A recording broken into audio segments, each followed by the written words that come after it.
What happens when one of Hollywood's biggest action stars faces off against daytime television's most beloved host? And the conversation takes a turn that nobody saw coming.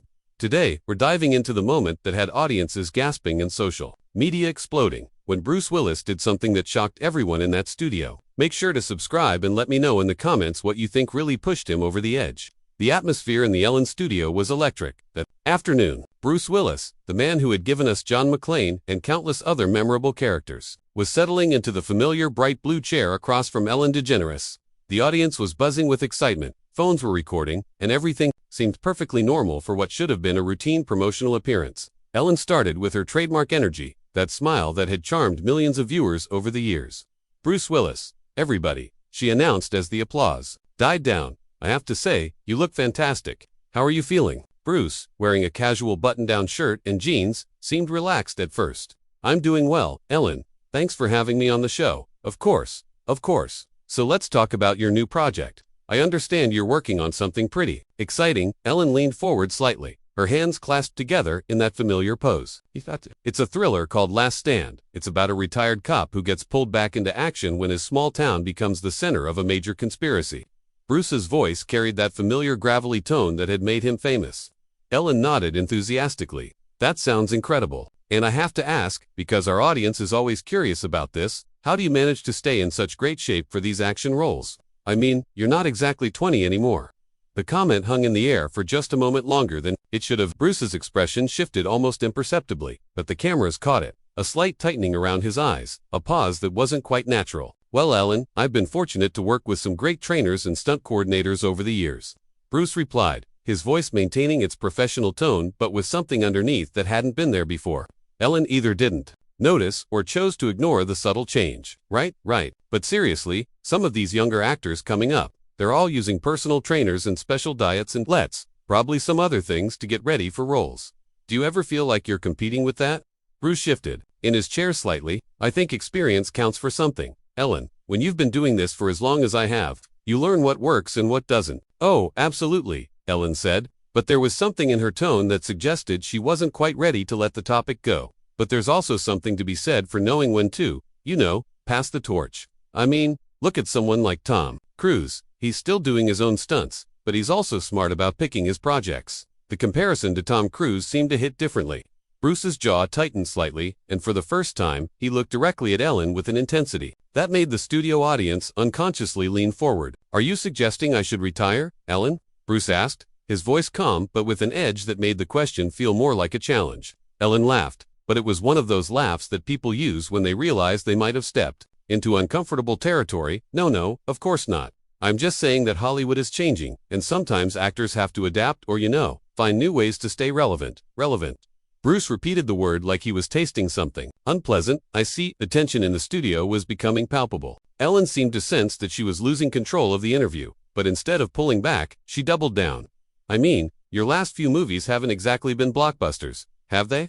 I'm just wondering if maybe it's time to consider other options, maybe producing, or directing, or even television." Bruce sat back in his chair, his eyes never leaving Elon's face. "Television," he said flatly. "Well, yes. I mean, look at all the great actors who have made the transition. Kevin Spacey, Matthew McConaughey, even Robert Downey Jr. found his way back through television before Iron Man." "Before Iron Man," Bruce repeated, his voice getting quieter, which somehow made it more menacing. "So you're saying I need to find my way back from something?" Ellen's smile was starting to look strained. "I'm just saying that Hollywood is a tough business, and sometimes, we all have to reinvent ourselves." "Reinvent?" Bruce nodded slowly. "Like you reinvented yourself from a stand-up comedian to a daytime talk show host." The comment landed like a physical blow. Ellen's smile faltered completely for just a second before she recovered. "Well, that's different. I found my calling." "Your calling," Bruce said, and now there was definitely something dangerous in his voice. "And what exactly is your calling, Ellen?" "Making people dance for your amusement. Embarrassing guests for ratings." The studio audience had gone completely silent. This was not the playful banter they had come to expect from Elon's show. This was something else entirely. Something that felt raw and uncomfortable and completely unscripted. Ellen's producer was probably frantically gesturing from behind the cameras. But Ellen seemed frozen between her instinct to smooth things over and her apparent inability to stop pushing. "I think we're getting a little off track here, Bruce." "No," Bruce said, his voice rising slightly. "I think we're exactly on track. You brought me here to talk about my new movie, and instead you're giving me career advice about when I should retire, and suggesting I'm not relevant anymore. I never said you weren't relevant, Ellen protested, but her voice lacked conviction.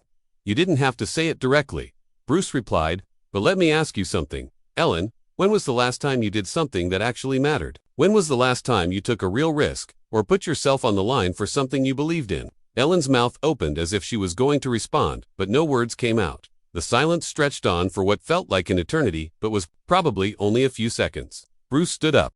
The moment Bruce Willis rose from that blue chair, you could feel the energy in the studio shift completely. This wasn't just an awkward interview anymore. This was something that was about to become television history.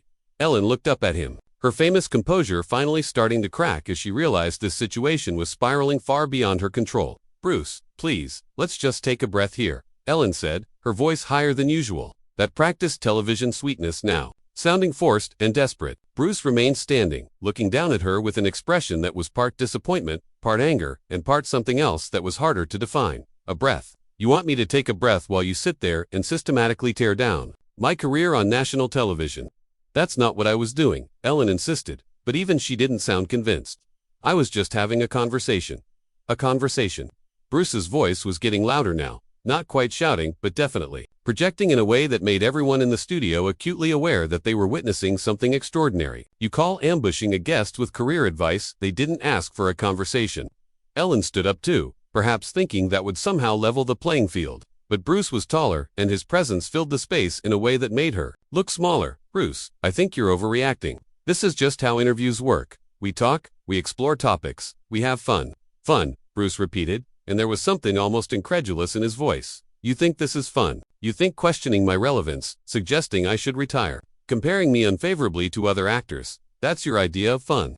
I never compared you unfavorably to anyone, Ellen protested, but her voice was shaking slightly now. You mentioned Tom Cruise, Bruce said, his voice deadly quiet. You said he was smart about picking his projects. The implication was pretty clear. Ellen's hands were fidgeting now, a nervous habit that her millions of viewers had rarely seen. I was making conversation. That's what we do here. We talk about careers, about Hollywood, about life. No, Bruce said, shaking his head slowly. What you do here is create a false sense of intimacy so that people let their guard down, and then you exploit that for entertainment. You make people dance, literally and figuratively, for your audience's amusement. That's not fair, Ellen said, and for the first time there was real emotion in her voice, something that sounded almost hurt. I've built my career on being kind, on making people feel comfortable. Bruce let out a short, bitter laugh. Kind? You think this is kind? You invited me here to promote my movie, and instead, you've spent the entire time questioning whether I should still be making movies at all. I was just exploring the reality of aging in Hollywood, Ellen said, trying to regain some professional footing. It's something all actors face. All actors? Bruce's eyebrows raised. When was the last time you had a 60-year-old actress on here, and spent the interview telling her she should consider retirement? When was the last time you told Meryl Streep she should reinvent herself? Ellen's mouth opened and closed, like she was trying to find words that wouldn't come. The comparison to how she treated older actresses versus older actors was clearly something she hadn't considered, and the realization was playing out on her face in real time. That's different. She finally managed to say different. How? Bruce demanded. Different because women in Hollywood already get told they're too old for roles when they hit 40. Different because you only feel comfortable giving career advice to men. Bruce, please, Ellen said, and now she sounded almost pleading. You're putting words in my mouth. I was just trying to have an honest conversation about the industry. Honest. Bruce's voice rose again. You want honest? Here's honest. You've been doing this show for years, sitting in that chair, asking people personal questions, making them uncomfortable for ratings, and calling it entertainment. You've built an empire on the premise that you're America's sweetheart, but the truth is, you're just another talk show host looking for the next viral moment. The audience was completely silent now, so quiet that you could probably hear the cameras worry. Ellen's producer was almost certainly having a panic attack somewhere off stage, but the cameras kept rolling. I don't think that's fair, Ellen said, her voice barely above a whisper. Fair.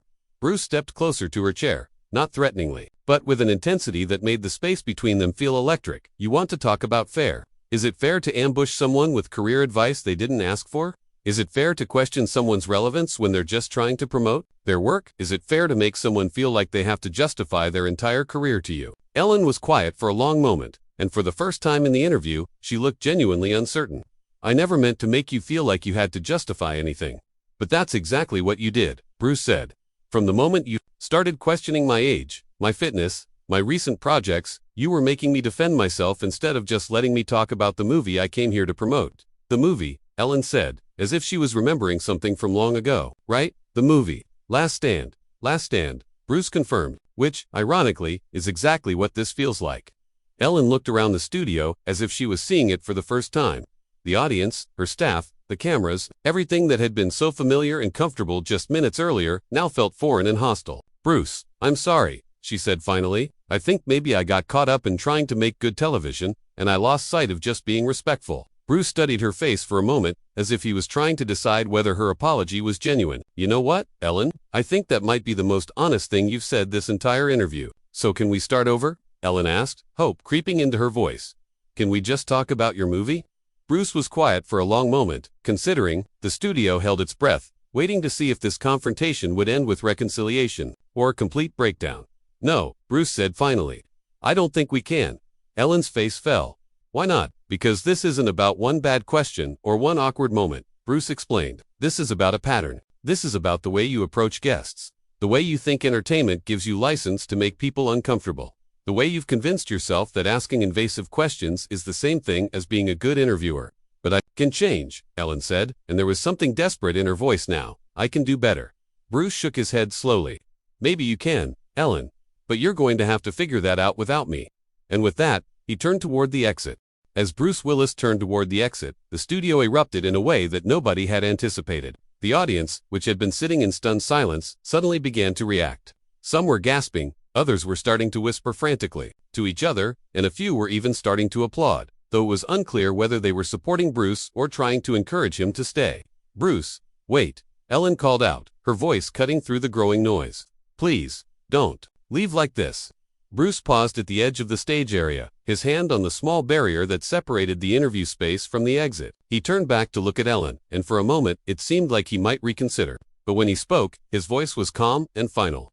Ellen, I've been in this business for over 30 years. I've been in good movies and bad movies. I've had hits and flops. I've been praised and criticized.